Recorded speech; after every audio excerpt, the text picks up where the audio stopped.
So I went to Insomnia 72. So it's just a celebration of games and a gaming festival. So it runs over 3 days. I went on the Saturday with a few friends. It was a good day. It was a long day. It was expensive. So the food and the drinks were well expensive. But we got a chance to play some new indie games, speak to the indie developers that were making it.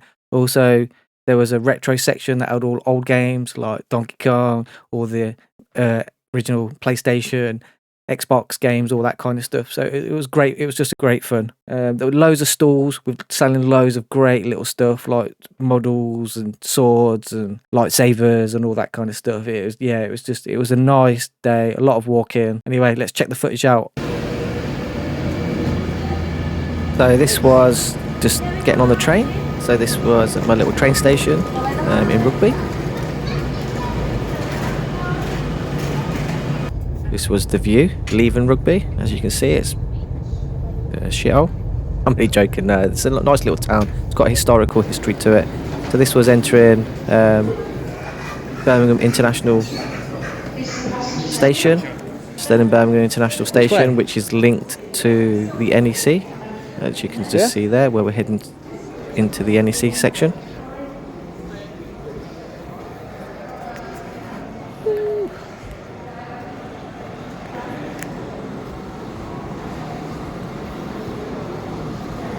As you can see, we're just getting up to the bit that says welcome to the NEC now. So this is a big, long kind of corridor that you walk down where you get to all of the areas where they do conventions.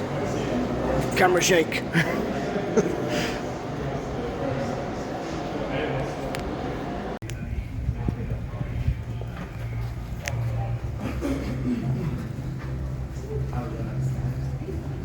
So big long corridor, like I said, and all on the sides you've got all advertisements, stuff like that. And this is pretty much where we get to the part where we're entering, where all of the convention halls are. Just went down these escalator stairs. So this was it wasn't the main entrance for Insomnia, but it was one of the exits where you can see into where the halls are. But just round the corner from that is where you had the main entrance. So this is the main entrance, and this is where you had to get through security. So it's where you had bag checks and where you got scanned your ticket and all that kind of stuff.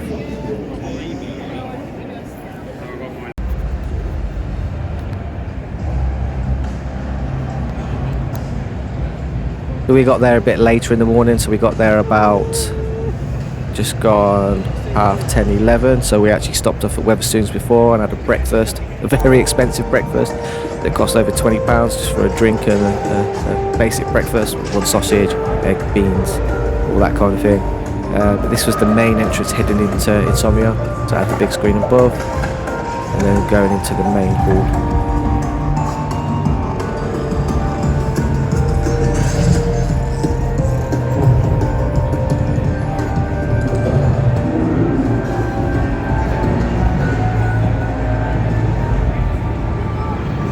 Cheers, mate. Thank you.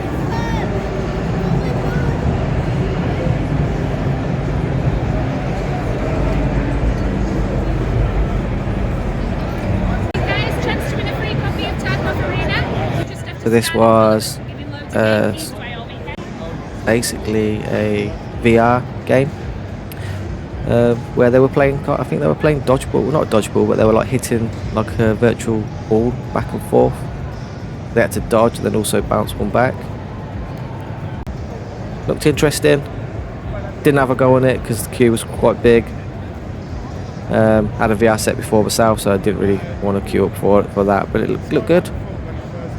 British Army was there promoting. Obviously people wanted to join the army. Not interested in that. Obviously too old anyway.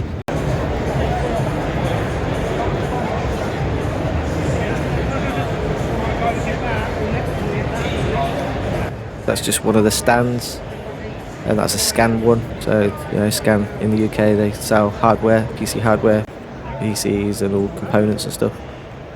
That was the food court area. That was one of the live stages.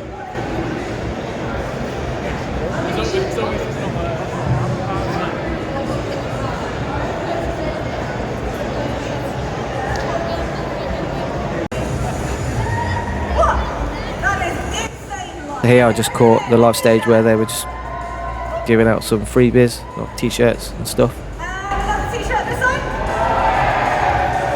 This side. Step it up. Whatever these guys had for breakfast, you folks need some of that as well. You're like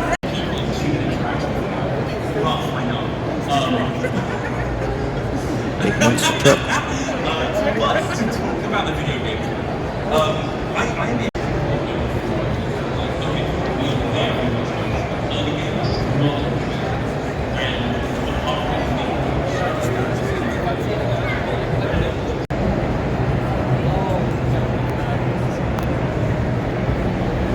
This was the cosplay area where the stands was for the cosplay.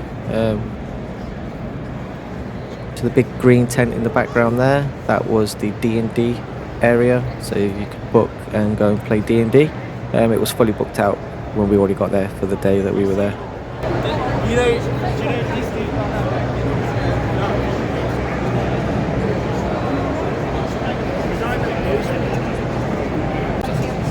Stand selling lightsabers. Yeah, well, they were actually pretty cool.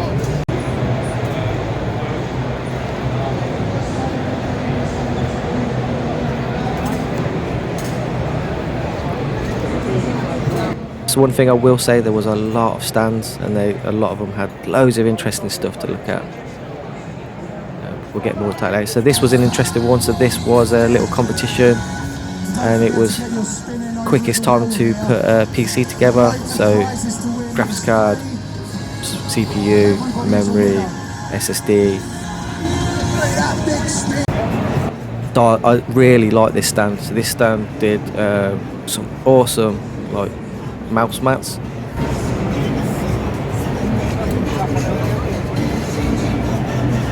As you can see there, some of the designs are really cool, and they're really good quality as well from what it felt.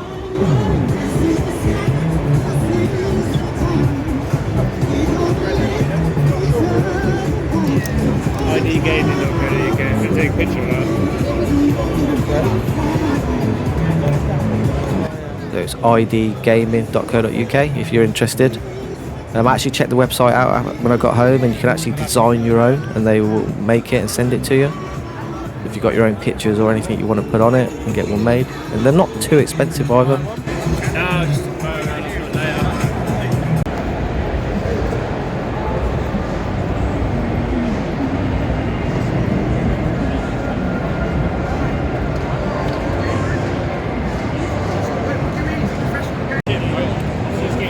The thing is, I knew exactly what to do. This was a cool stand. This was a 3D printing machines, and they had some cool stuff that they were making on these machines.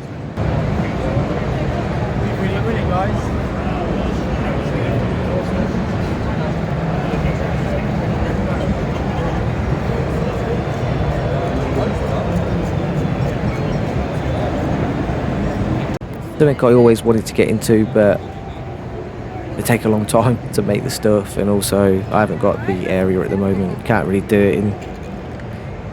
You don't really want to do it in your house because of the smell and that of when they're making the stuff. But yeah, maybe one day. I was impressed with some of the stuff they do make on it though.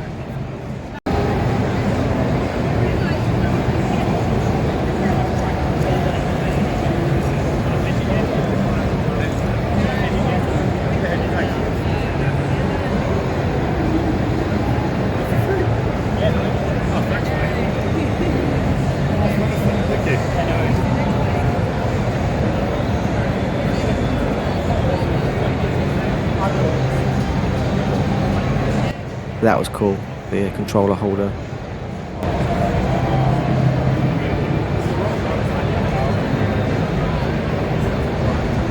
I like the Darth Vader in the back. Did really like that one.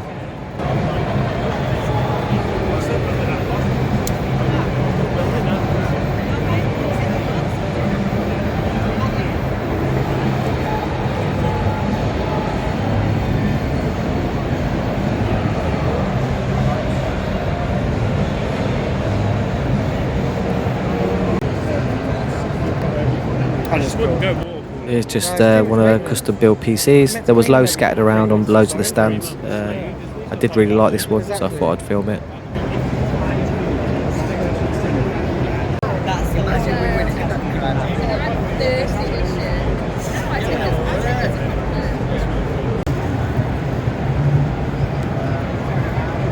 This stand was selling loads of like retro like figures and games.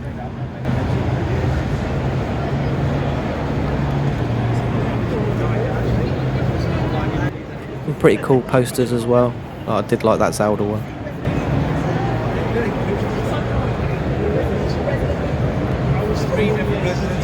Those of old Game Boy games.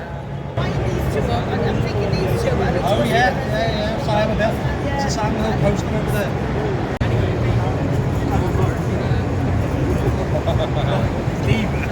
Of a stand that had loads of cosplay stuff, so I had loads of masks, more lightsabers, guns, prop guns and stuff like that.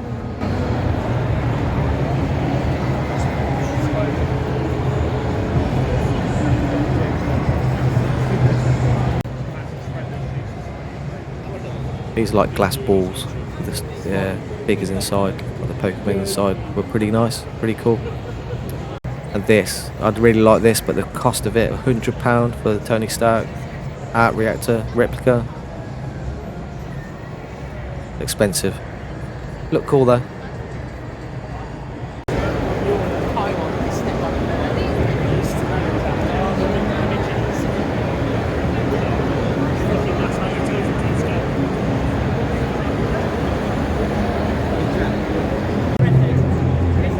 This was an interesting one. So this stand basically sold display cases, but it sold games in display cases. Some of them ones are cool, I thought it was a pretty neat idea. If you actually go to their website, they actually sell just the frames on their own. They're pretty expensive, probably overpriced for my liking. So you can basically put your favourite games in and display it.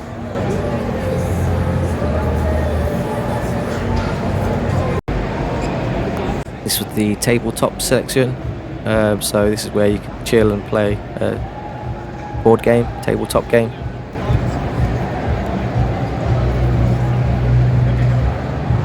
Had a walk around and checked out most of the games they looked interested. This was like a mini zombie survivor experience. They were more just advertising the bigger experience that they do elsewhere, and you could just do like a mini version of it on the site.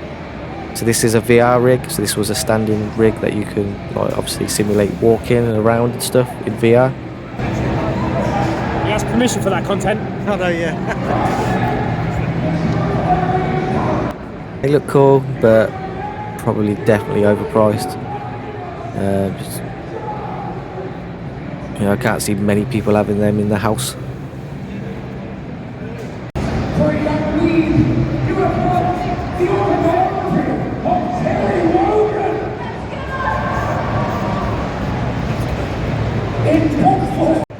This was a cool area as well. So this is where you got the independent companies that offer courses within game development.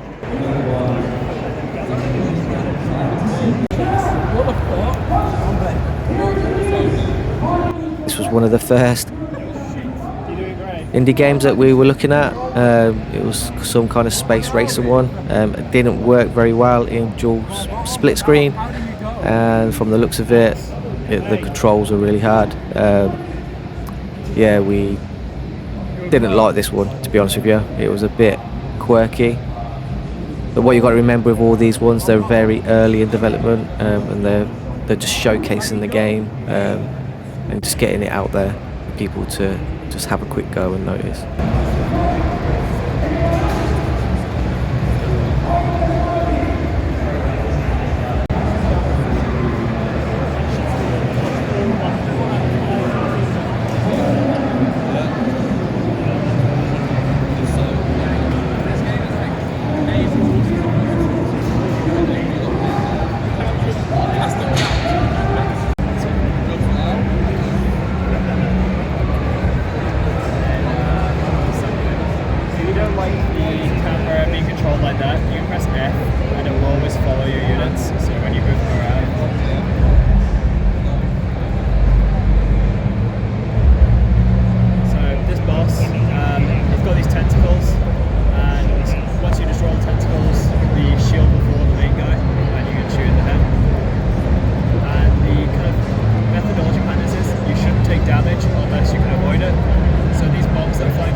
No, anywhere inside the zone.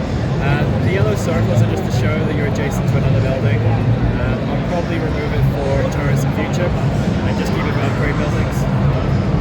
That's a bit out for now.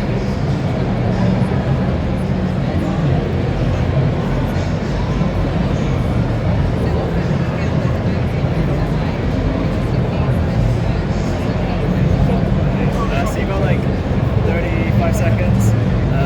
The units will take like 20 seconds to get to you as well, so you've got a bit more time. But if you click this button, it's the night button, and if you click on anywhere in my box, and you can kind of change the world, I guess, like that. What I would do is mine some stone, so this stuff here. And another cool thing is you can use the blocks as a resource, so you can use them to build other buildings. And if you go up to your base, there's this orange glowy building. If you left click on it, you can build proximity bombs. So different things you can build here. And if you place those bombs along the path that they're going to come, when they walk over it, they'll blow themselves up. Oh, you've got dynamite. You should throw that in a second, for sure. Oh, and actually get the dynamite ready, and you can throw it on. And you can see it blows the world apart as well. And you can pretty much go all the way down. Don't fall down it. You can fall down, but if you manage to get it so it's like one block difference, you can fall down it.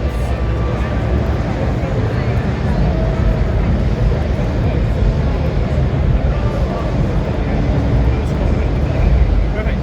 And that's the end of the demo. It's like one wave from start to finish.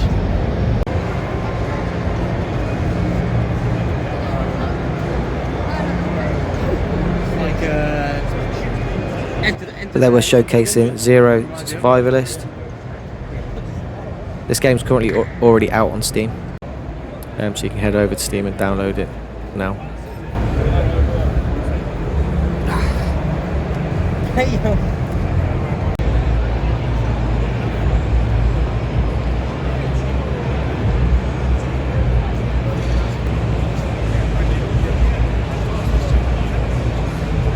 Sorry mate, you were done.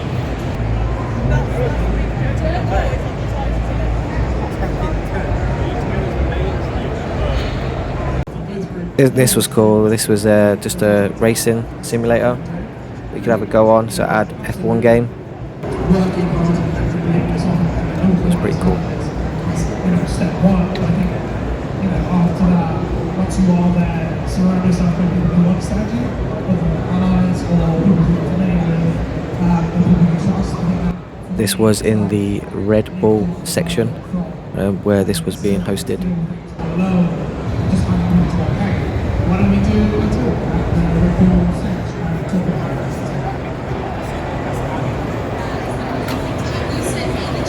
Because of Here's just a quick scan of the Red Bull area, where they had a ping pong table, they had a big Red Bull Jeep, and they had a stand that was giving out free Red Bulls. So here's another look at the Red Bull Jeep.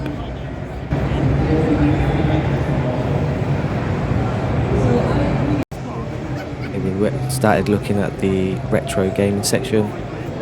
That was Halo that we just see. This is Donkey Kong.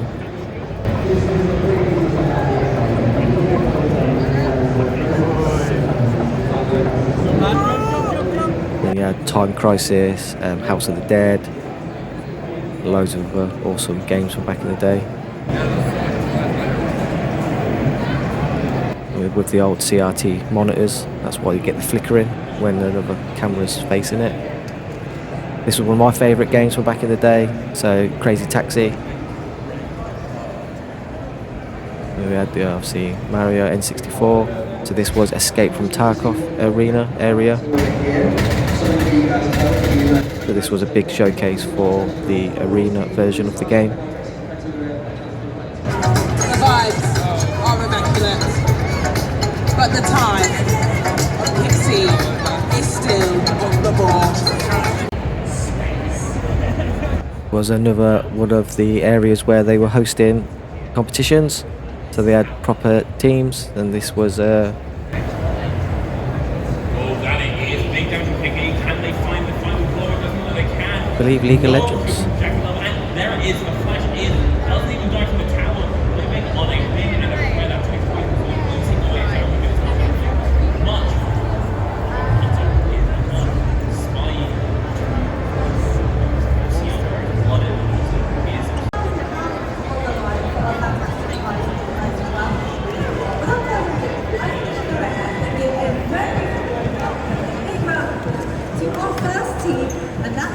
Overall, the day was very good. The food stands were crazy prices, so I paid £12.50 for a chicken wrap, and I paid another £15 for a double JD and Coke. So that was when I made the decision, I'm not going to drink anymore today. Other than that, I got cans of Coke. So this was cool. This was a flight simulator. This was doing Star Citizen. So it had the 2 joystick control system. Yeah. It was harder than it looks.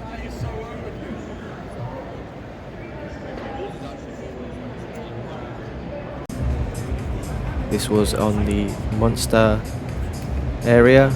So this was a custom built Monster can PC. As you can see behind there, we're playing Call of Duty from the looks of it. So this was one of the robots that the British Army, it's one of the kind of robots they use for the disable bombs and stuff like that. We'll go in with a camera to see what's going on, to not put soldiers at danger.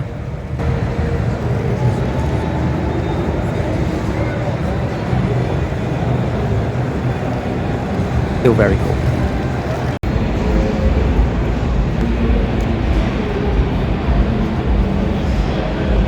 This was another indie game that we were looking at. So very early on, very early stages of development, this one.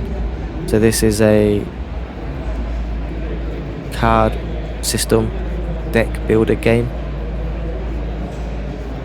British countryside where you're on a barge and it's zombies.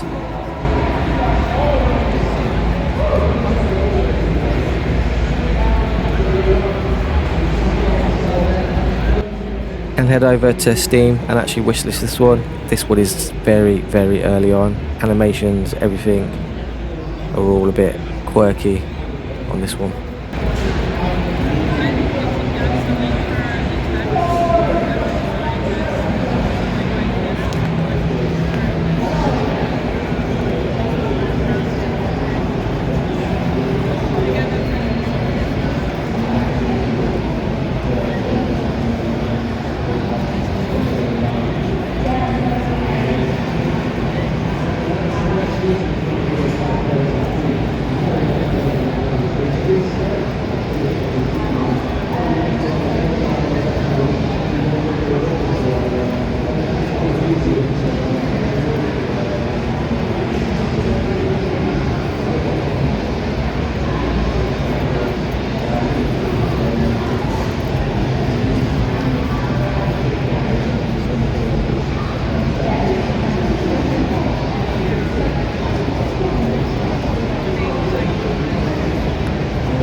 Here's just a quick clip of the barge. This is like your home as you're travelling down. So where you get to upgrade and sort your inventory out for your characters that are in the game.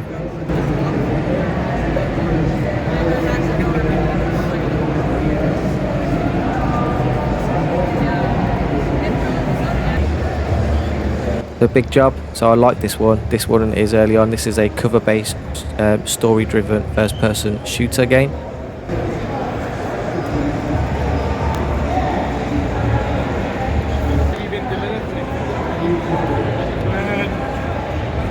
I was developing on my own for a while, so I was out there at the company with more kind of like mobile focused. Oh, okay. So I'm kind of the founder, but we got funded through the Welsh Government, through Greater Wales, so I scaled up a team of 5.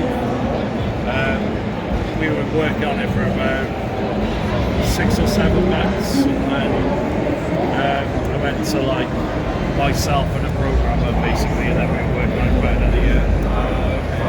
So it's been different people working on it at different times.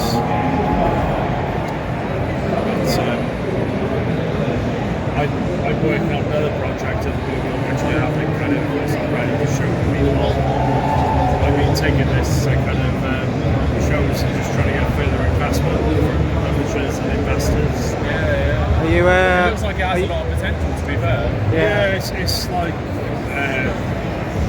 I focus mainly on the mechanics, so like the rubber shooter at this level at the back.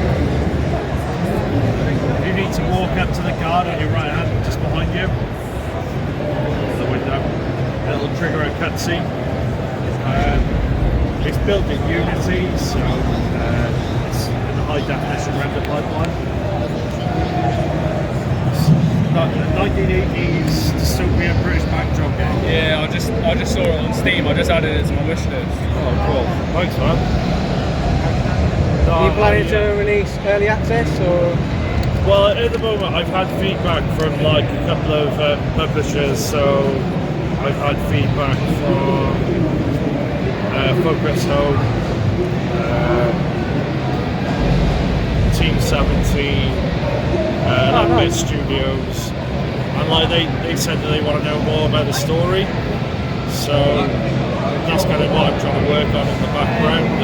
A couple of other people have mentioned about some of the environments seeming a bit empty, so I need to go through and do like passes and try and fill it a little bit more. But there's lots of other levels that are kind of in white box format at the moment, but none that are ready to show like this. So yeah, it still needs a lot of work really. Yeah, but like I say, it's got potential. It looks good. Yeah, thanks man. Thank you. I'll definitely wishlist it on Steam as well when I get home. Yeah, I've had interest from a company called Keymailer. So like they basically get the game out to kind of like streamers and stuff and things like that. They seem to be quite interested in doing the campaign. But I think that's what I need to do now really, is build up kind of a community really.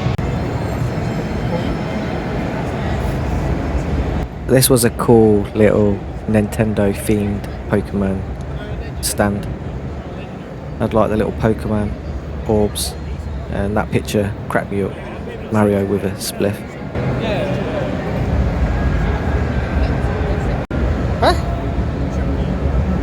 I like the detail of them orbs, so there's a lot of detail that went into them, and some of the pictures were really funny.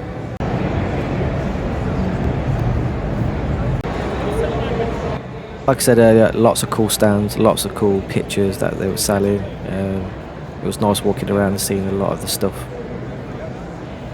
It was a good overall day.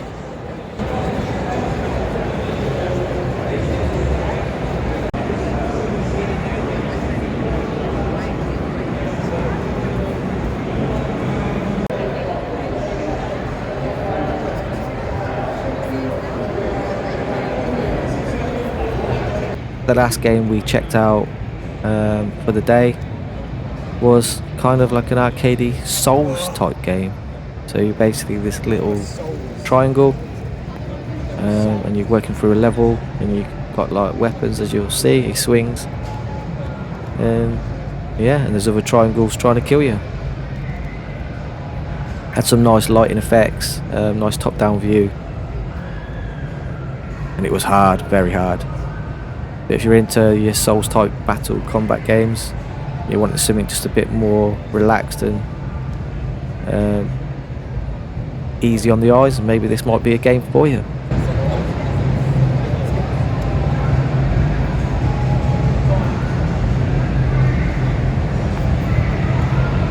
And there's the Void Souls. And that was it.